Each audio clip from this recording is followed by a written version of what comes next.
जय हिंद साथियों, आप सभी का फिर से एक नए वीडियो में स्वागत है। तो आज की इस वीडियो में हम लोग सबसे पहले मुगल साम्राज्य के बेसिक बातों को समझने का प्रयास करेंगे। और आज की इस वीडियो में सबसे पहले हम लोग बेसिक बातों को जानने वाले हैं। तो मुगल वंश आज हम लोग शुरू कर रहे हैं और ये हमारा पार्ट 1 है। तो सबसे पहले बेसिक बातों को समझेंगे, उसके बाद हम लोग सभी शासक को एक एक करके जो है कंप्लीट इन्फॉर्मेशन के साथ जो है दोस्तों सभी को कंप्लीट करेंगे। और आज के सेशन में अगर बात करें तो बेसिक बातों में सबसे पहले हम लोग इनके शासक और उत्तराधिकारी के बारे में जानने वाले हैं, जो कि यहाँ पर आपको जो है यहाँ पर आपको दिख रहा होगा। बहुत सारे शासक और उत्तराधिकारी कौन कौन है उनके बारे में भी चर्चा करेंगे। और जो उत्तराधिकारी नहीं बन पाए लेकिन वो शासक थे उसके बारे में भी चर्चा करेंगे, जिसके बारे में आप लोग नहीं जानते हैं। तो अगर ये वीडियो आप फुल डिटेल में देखेंगे तो आपको बिल्कुल समझ में आ जाएगा कि कितने शासक जो है मुगल वंश में हुए थे और कितने शासक को उत्तराधिकारी बनाया गया था, वो पूरी जानकारी आपको बताया जाएगा। तो सबसे पहले हम लोग शुरू करते हैं दोस्तों मुगल वंश के बारे में। तो मुगल वंश स्टार्ट होता है बाबर से। सभी को पता है कि बाबर से ही मुगल वंश की शुरुआत होती है।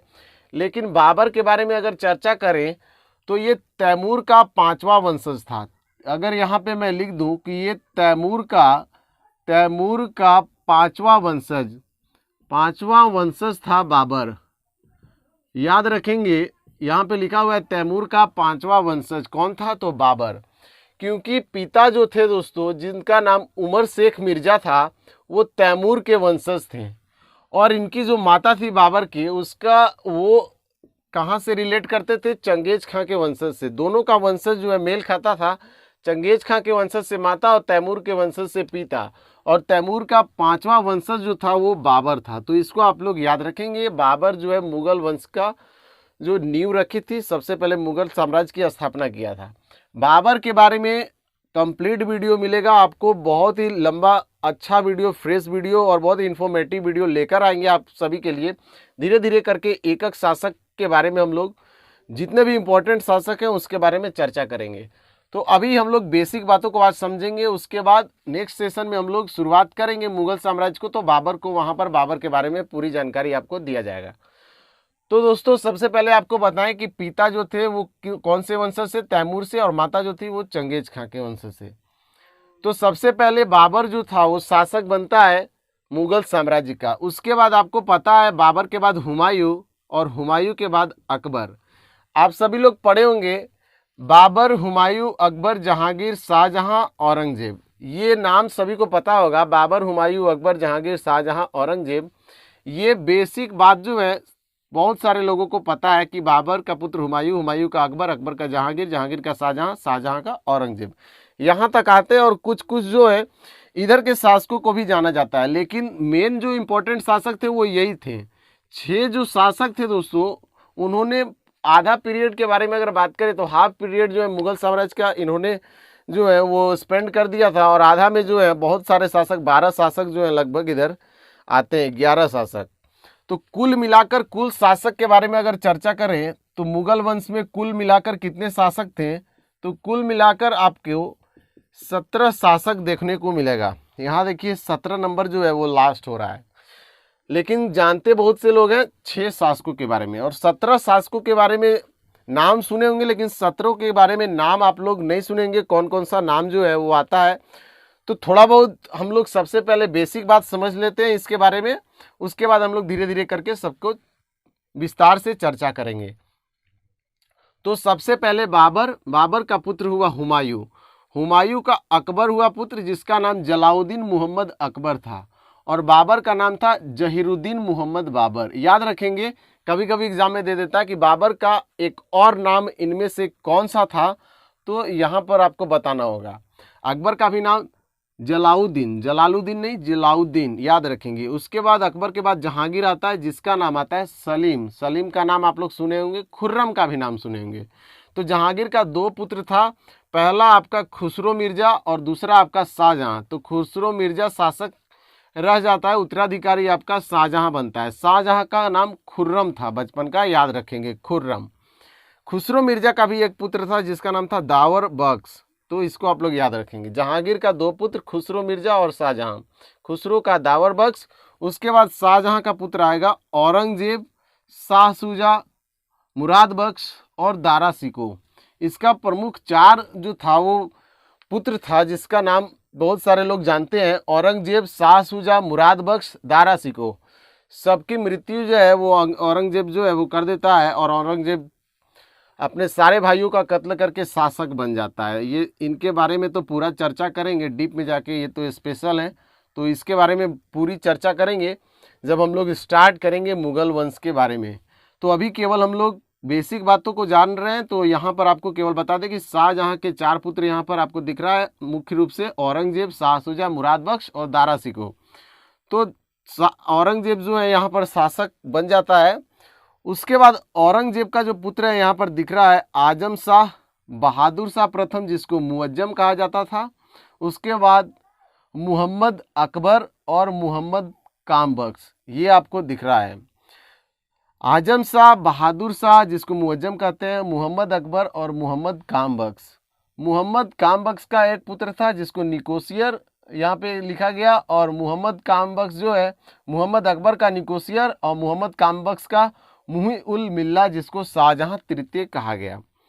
तो इन दोनों का एक एक पुत्र यहाँ पर दिया हुआ है, और आजम शाह का पुत्र के बारे में नहीं डिस्कस है। उसके बाद बहादुर शाह के बारे में बताया गया। बहादुर शाह प्रथम का जो पुत्र है वो यहाँ पर 4 मुख्य रूप से दिखाया गया है, अजीमुस शान, रफ़ीउस शान और जहांदार शाह और खुजीस्ता अख्तर। याद रखेंगे खुजीस्ता अख्तर, जिसमें जो है दोस्तों 4 शासकों में एक शासक जहांदार शाह है जिसको शासक बनाया जाएगा।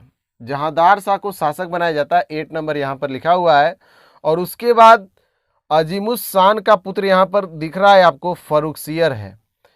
उसके बाद 9वां शासक बनेगा फर्रुखसियर, और रफ़ी उस शान का 3 पुत्र है जिसका नाम था शाहजहाँ द्वितीय, रफ़ी उद दर्जात और मोहम्मद इब्राहिम। तो 9 जो है यहाँ पर फर्रुखसियर शासक बनता है दोस्तों। यहाँ पर आपको दिख रहा है 9 नंबर फर्रुखसियर, और इसका 3 पुत्र यहाँ पर मैंने आपको दिखा दिया है।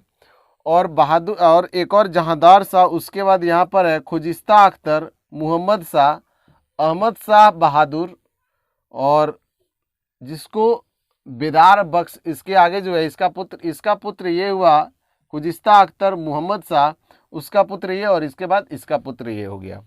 और जहांदार शाह का पुत्र है आपका आलमगीर द्वितीय, और आलमगीर द्वितीय का पुत्र है शाह आलम द्वितीय। शाह आलम द्वितीय का पुत्र यहाँ पर दिख रहा है अकबर शाह द्वितीय, जिसको मिर्जा अकबर कहा जाता है। और अंत है बहादुर शाह जफर। तो पहले हम लोग दोस्तों शासक के बारे में चर्चा कर लेते हैं, उसके बाद जो है हम लोग एक एक करके फिर से बताते हैं। सबसे पहले 1 नंबर में बाबर, बाबर के बाद हुआ हुमायूं, हुमायूं के बाद अकबर, अकबर के बाद जहांगीर, जहांगीर के बाद दोस्तों यहाँ पर मैंने इस तरफ मुड़ा दिया है शाहजहाँ, उसके बाद औरंगजेब, औरंगजेब के बाद बहादुर शाह प्रथम जिसको बोला जाता है मुअज्जम, और उसके बाद जहांदार शाह, जहांदार शाह के बाद फर्रुखसियर, फर्रुखसियर के बाद रफ़ी उद दर्जात, 10 नंबर यहाँ पे दिख रहा है रफ़ी उद दर्जात।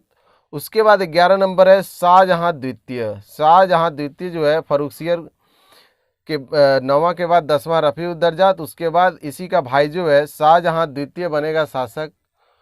इसके बाद अगर बात करें ये है 11 नंबर। उसके बाद 12 यहाँ पर मोहम्मद शाह, उसके बाद 13 नंबर अहमद शाह बहादुर, 14 नंबर शाह आलमगीर द्वितीय, 15 शाह आलम द्वितीय, और 16 है अकबर शाह जिसको मिर्जा अकबर, और लास्ट है बहादुर शाह जफर।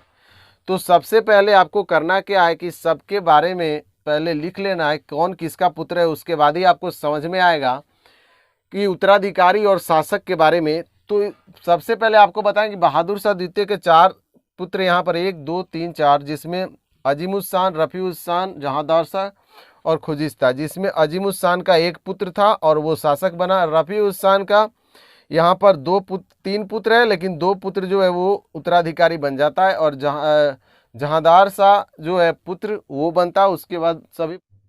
तो दोस्तों आप लोग इसको एक बार जरूर देख लीजिएगा, और लाइन से क्या कीजिएगा, सबसे पहले ये बना लीजिएगा चार्ट जैसे मैंने बना रखा है कि किस प्रकार कौन किसका पुत्र है। और उत्तराधिकारी को आप लोग एक लाइन में बनाएंगे, जैसे 1 के बाद 2 3 4 5 6 करके डायरेक्टली आप लोग लिख सकते हैं। वैसे उत्तराधिकारी को याद करने के लिए बिल्कुल आसान हो जाता है।